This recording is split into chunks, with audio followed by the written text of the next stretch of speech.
cercarmos a mesa do Senhor, ao lado do pastor Josias Clementino, que nós temos como um pai, já há 20 anos que eu o conheço, desde o período que pastoreou a igreja em Carpina, no ano de 2004.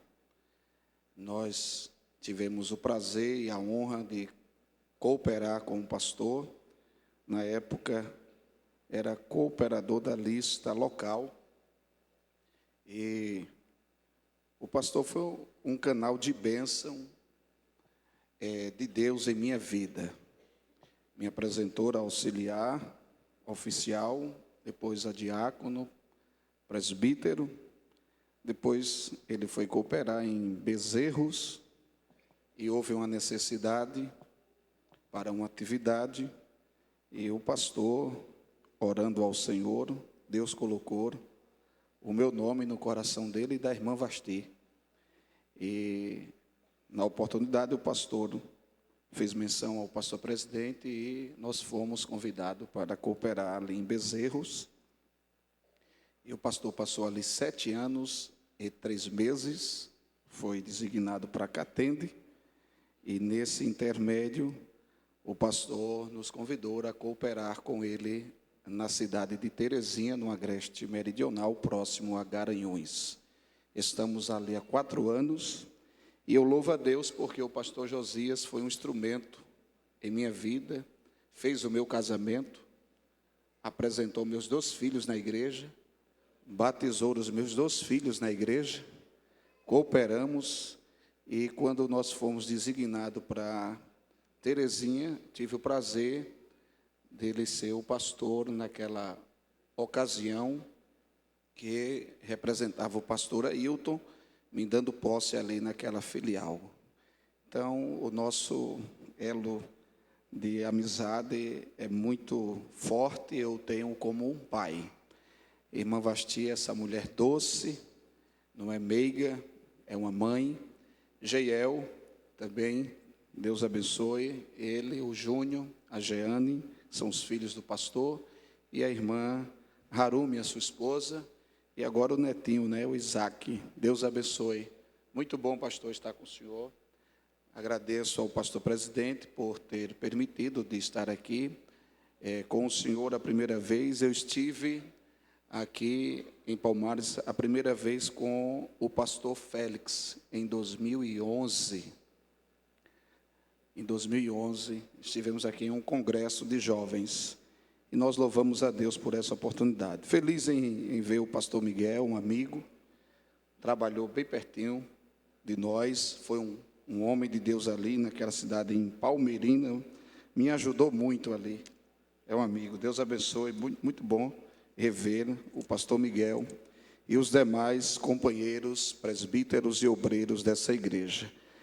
Eu quero, já com a anuência do pastor Josias, convidar os irmãos a abrirem as suas Bíblias para trazer uma reflexão da palavra do Senhor.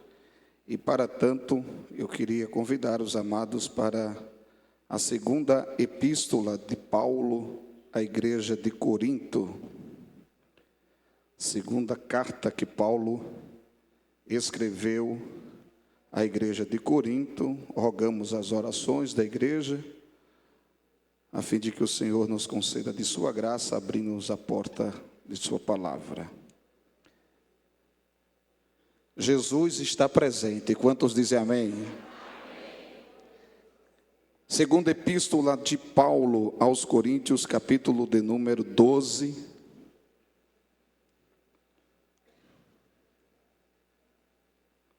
Apenas 2 textos da palavra do Senhor. Versículo de número 7. Aliás, 3. Versículo 7, 8 e o 9. E para que não me exaltasse pelas excelências das revelações, foi-me dado um espinho na carne, a saber, um mensageiro de Satanás, para me esbofetear, a fim de não me exaltar, acerca do qual 3 vezes orei ao Senhor, para que se desviasse de mim. E disse-me: a minha graça te basta, porque o meu poder se aperfeiçoa na fraqueza. De boa vontade, pois me gloriarei nas minhas fraquezas, para que em mim habite o poder de Cristo. Quantos podem dizer amém? Queridos e amados irmãos, o texto que ora acabamos de ler é um texto bastante conhecido entre os amantes leitores da Bíblia Sagrada. A segunda epístola que Paulo escreveu aos Coríntios foi escrita aproximadamente no ano 55 a 56 depois de Cristo, quando ele estava na Macedônia. Ele apresenta o tema dessa epístola, que é formada por 13 capítulos, e o tema da epístola que Paulo escreve aos Coríntios é a glória através do sofrimento. O capítulo 12, ele está dividido em 3 parágrafos. O primeiro parágrafo, a visão celestial e o espinho da carne. O segundo parágrafo, o desinteresse do apóstolo Paulo. E o terceiro são as recomendações e saudações que ele envia aos irmãos de Corinto. É importante lembrar que a vida espiritual, ela tem as suas fases. Todos nós que servimos ao Senhor, temos os nossos momentos de glória, os nossos momentos de êxtase na presença de Deus, o nosso momento de alegria. Existem dias que parece que estamos dentro do céu. A vida espiritual, ela é muito sensível, é muito prazerosa, mas também é uma batalha, até porque estamos dentro de uma esfera espiritual. Nas páginas da Bíblia Sagrada, tanto no Antigo e Novo Testamento, podemos observar que homens e mulheres de Deus tiveram seus momentos de altos e baixos, seus momentos de glórias e seus momentos de tristeza, seus momentos de guerra e seus momentos de paz. Quando lemos o capítulo 12 da segunda epístola que Paulo escreveu à igreja de Corinto, dos versículos 1 a 4, Paulo revela essa verdade, que são os momentos das revelações, das visões de Deus, onde Deus nos transporta para dimensões extraordinárias e nos fala as coisas tremendas. Esses momentos são muito bons. Observe o capítulo 12, versículo de 1 a 4.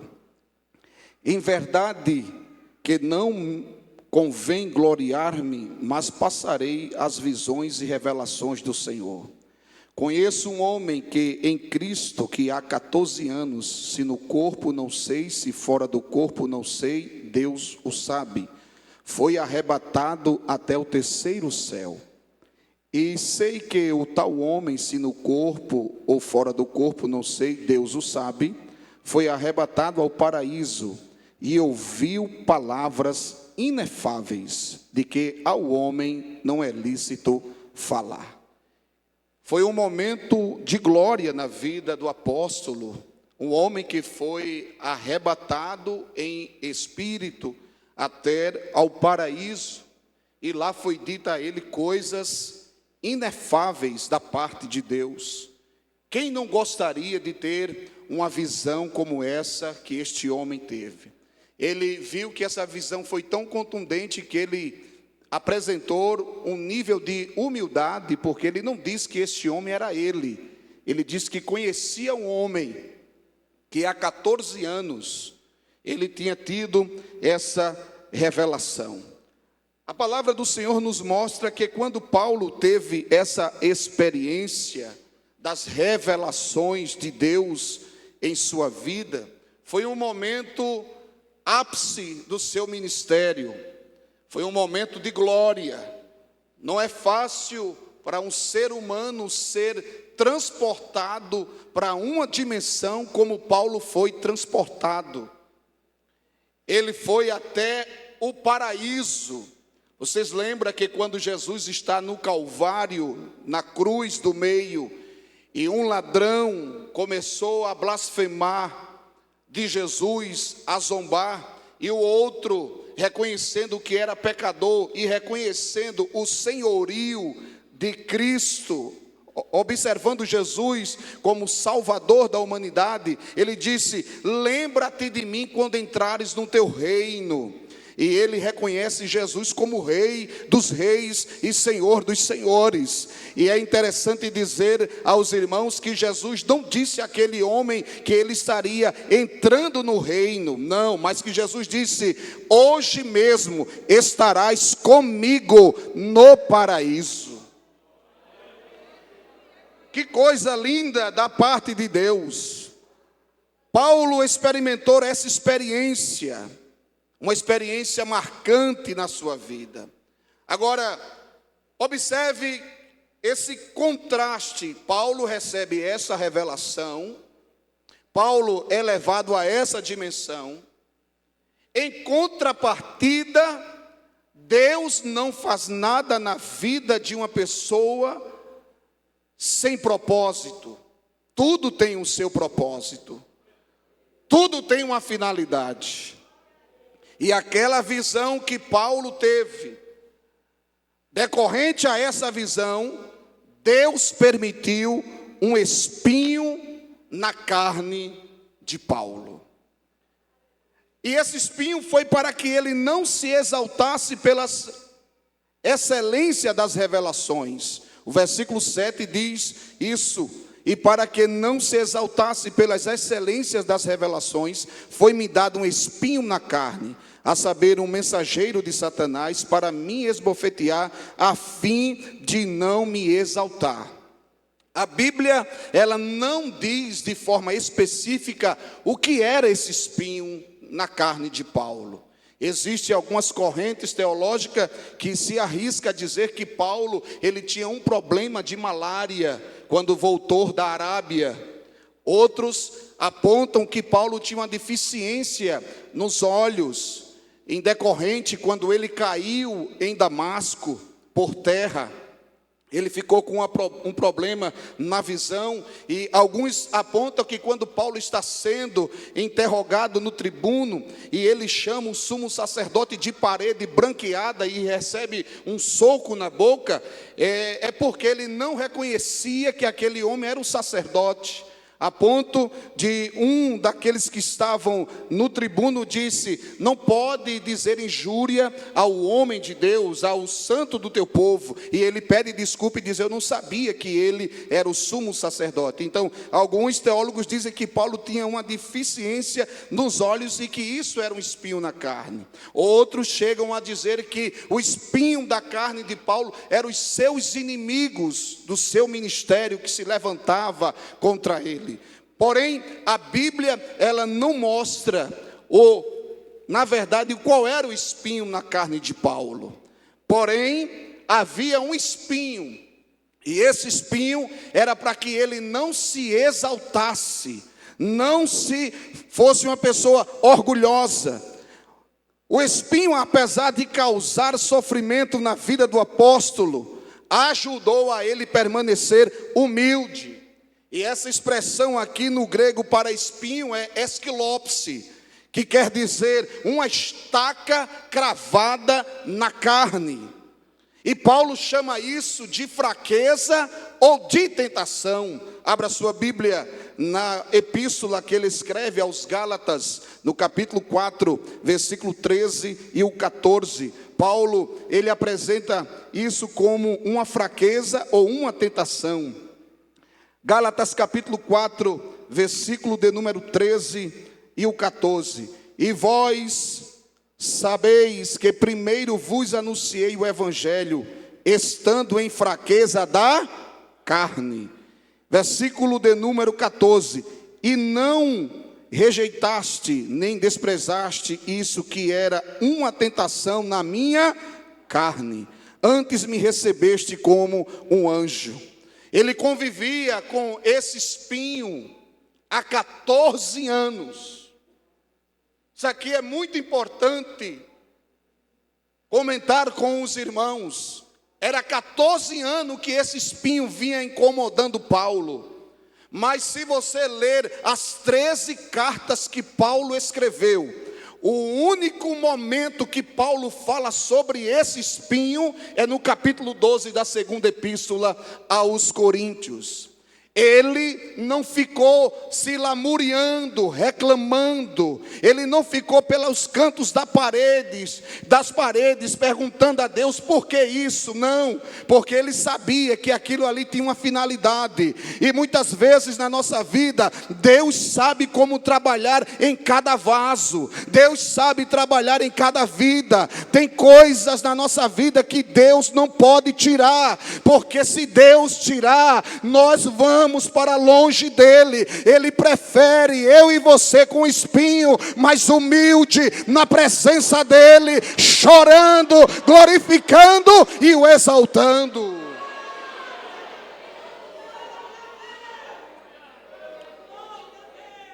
Paulo ensina aos seus leitores, no capítulo de número 12, que nem sempre as nossas orações são respondidas em conformidade à nossa vontade. Existem orações que nós fazemos a Deus, que está dentro do nosso coração, e Ele faz conforme está no nosso coração. É só você se lembrar da oração de Jabes. Jabes pediu a Deus que alargasse o caminho, que o livrasse das aflições e que fosse próspero. E a Bíblia Sagrada nos diz que Deus concedeu o desejo do coração, atendendo a oração de Jabes. Mas Paulo, ele apresenta aqui uma espécie de contrassenso, de um paradoxo. Por quê? Porque Paulo orava, Jesus curava. Paulo orava, Jesus ressuscitava. Paulo orava, Jesus fazia um milagre. Parece até um contrassenso, mas agora ele está com um espinho lhe incomodando. E diz a Bíblia que ele ora 3 vezes. Ele ora a primeira, Deus está em silêncio. Ele ora a segunda, Deus está em silêncio. Mas quando ele ora a terceira vez, ele escuta uma palavra que vai lhe consolar. Geralmente quem insiste com Deus na oração vai ouvir uma palavra de consolo. Geralmente quem insiste com Deus na oração, haverá conforto da parte de Deus para os nossos corações, para nossas almas. Levante a sua mão para o céu nesta noite. Tem consolo de Deus, tem fortaleza de Deus, tem, oh glória, a graça de Deus para a nossa vida. Deus sabe como agir. Ele orou 3 vezes. E na terceira vez que ele ora, ele escuta a expressão da boca do Senhor. Versículo 9. E disse-me, a minha graça te basta. É interessante que essa expressão do versículo de número 9, na Bíblia NTLH, a nova tradução linguagem de hoje, eu achei muito importante. Ela nos diz assim, o versículo 9: a minha graça é tudo o que você precisa. Oh glória! Paulo achava que precisava de muita coisa. Aí Jesus disse assim: tu está orando muito, mas só uma coisa é necessária para ti, a minha graça. O que tu precisas é da minha graça. Tu pensas que precisa de muita coisa, mas eu quero te dizer que a minha graça é o suficiente para a tua vida. Eu acho muito interessante, irmãos, o contraste das visões da vida de Paulo e das visões que Deus deu a João na ilha de Pátimos. Paulo é levado até o paraíso. E vem, em decorrência a isso, um espinho em sua carne. Deus implantou aquilo em sua vida. João foi lançado na ilha de Pátimos por causa da palavra de Deus.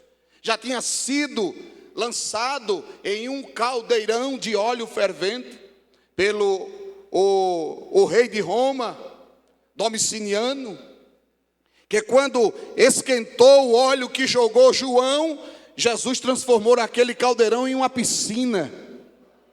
E João nem sequer teve uma queimadura, porque estava dentro do projeto de Deus, estava dentro do plano de Deus. E quem está dentro do plano, quem está dentro do projeto, o inimigo pode preparar caldeirão, pode preparar fornalha, mas Jesus esfria o fogo. Levanta a sua mão para o céu. O único fogo que Jesus esfria é o de Satanás. Nabucodonosor mandou aquecer a fornalha. Jesus disse: eu entro com eles. Jogaram João dentro da caldeira de óleo fervendo. Jesus disse: eu entro com ele. Mas quando João está na ilha de Pátimos, ele vê algo extraordinário. Jesus se revela a João. E quando João teve aquela visão, ele viu aquele ser com o cabelo branco como a lã e a pura neve. Ele olhou para a face dele e viu seus olhos como chamas de fogo, oh glória. Ele ouviu a sua voz e viu que era uma voz como de muitas águas. Ele viu os seus pés e era como latão reluzente. E quando João viu aquilo, ele não suportou aquela glória e ele caiu como morto. Mas diz a Bíblia que Jesus estende a sua mão direita e diz: João, não temas, eu sou Jesus, eu fui morto, mas eu estou vivo, oh glória, ele está vivo, Jesus está vivo. Quem já falou com ele hoje?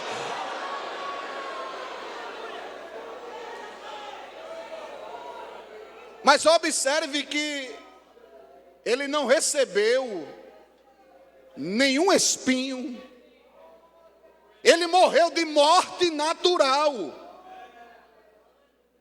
Porque Jesus vela com a sua palavra até a forma como nós vamos morrer. Pedro quis saber como era o final de João. Jesus disse: fique na sua e deixe que da vida dele eu tomo conta.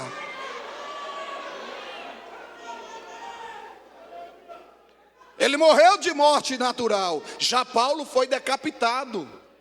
Há quem diga que quando Paulo foi colocado em um determinado buraco, ficou só com a cabeça do lado de fora, e o verdugo chegou e disse: tem medo, Paulo? E segundo a história diz que Paulo disse: não, eu tenho pressa, porque para mim o viver é Cristo e o morrer é lucro. Mas Paulo, ele ouviu da boca do Senhor que a sua graça era suficiente. E a expressão graça aqui nesse texto, segundo o dicionário de Strong, é uma palavra grega chamada de chara, que significa alegria ou regozijo.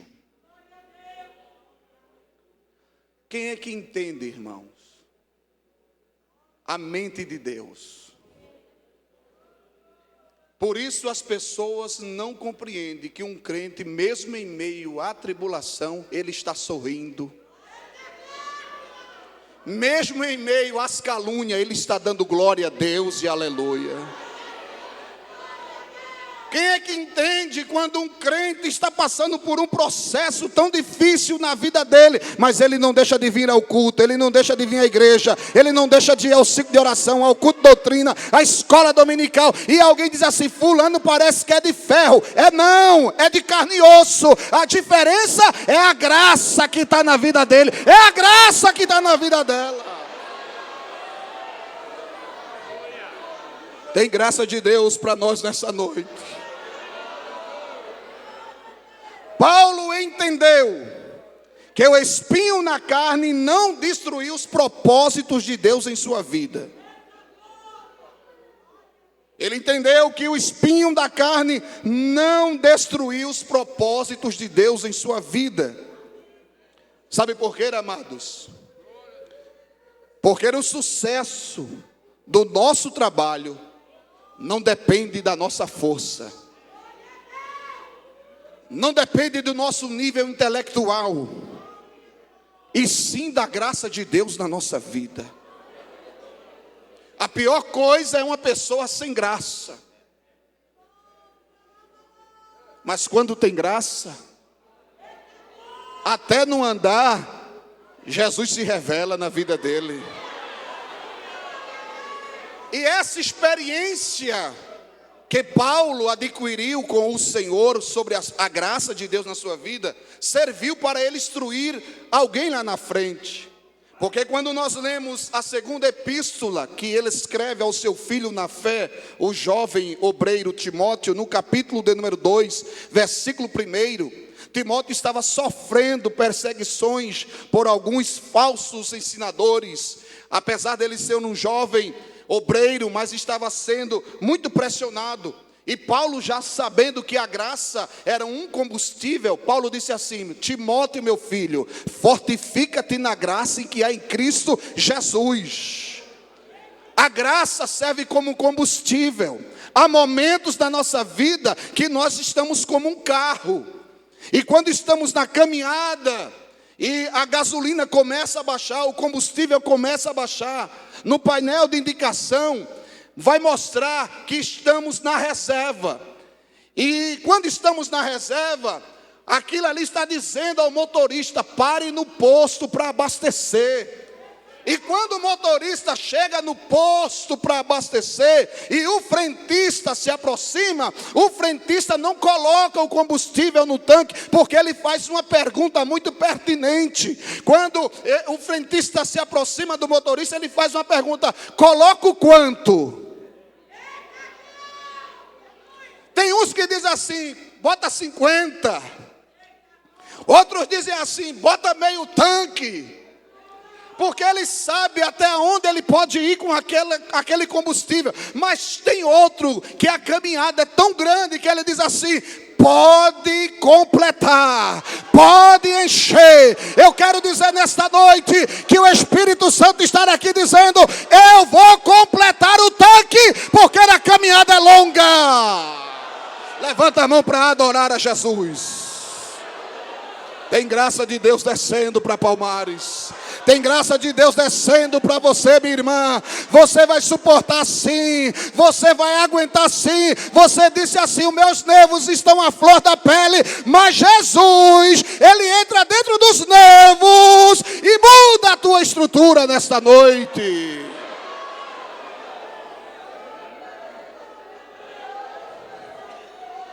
Já estamos concluindo. Oh, glória a Deus. Como é gostoso sentir a presença de Deus. E uma das coisas que Deus faz questão de distribuir é graça para quem é humilde. Quanto mais humildade, mais graça. Jesus usou o pastor Tiago, no capítulo 4 de sua epístola. Ele disse que Deus resiste aos soberbos. Soberbos são aqueles tipos de pessoas que não se encurva para ninguém, tem a servidura. Só Ele é quem pode, só ela é quem pode, só Ele é quem faz, só o dele é quem presta. Aí para essas pessoas Deus resiste.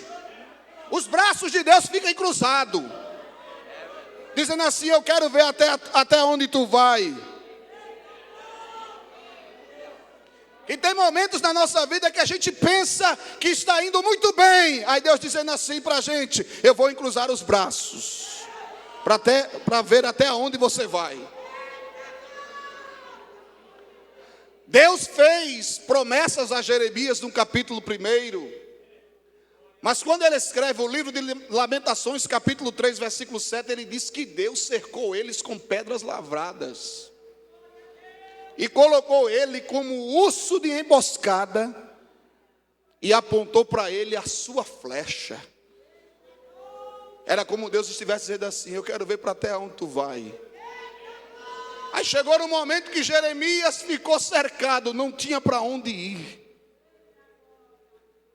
Chegou um momento na vida dele que ele disse: é bom ter esperança.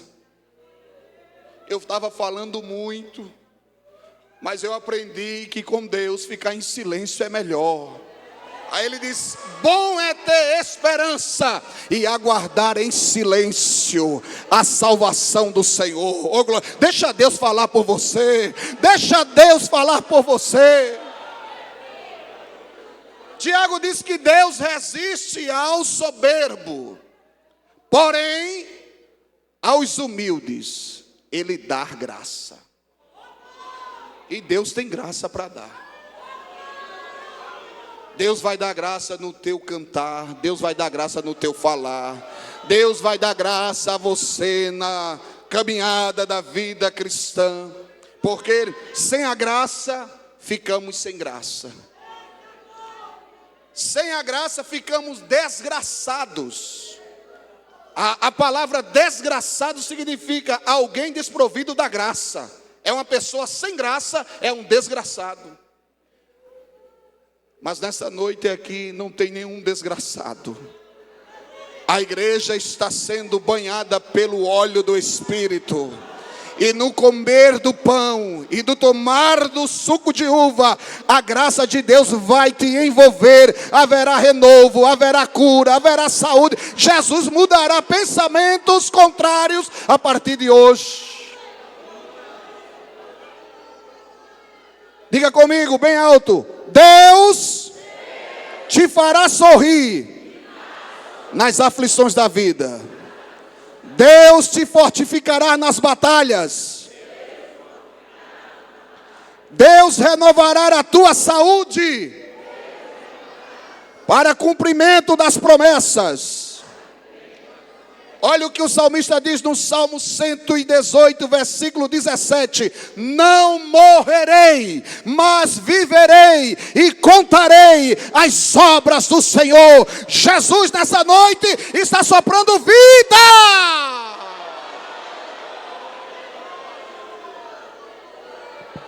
Tem graça descendo. Tem graça descendo. Tem graça para você.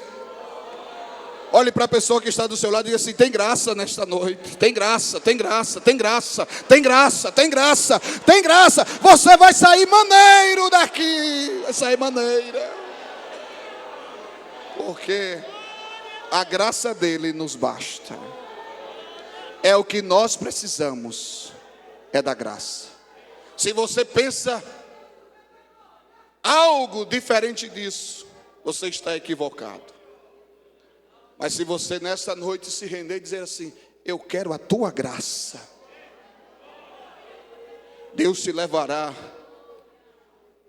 onde você menos imaginava ir, porque é a graça dele.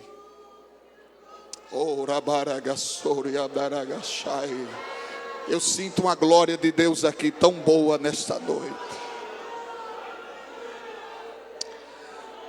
Oh Espírito Santo, levanta a tua mão para o céu. Oh glória, oh glória, oh glória, oh glória a Deus, oh glória a Deus. A mão de Deus está estendida sobre a sua igreja. Deus andará nas subidas e na descida, no largo e no estreito, nos rios e nos mares, porque Deus é o Deus que está com a sua igreja.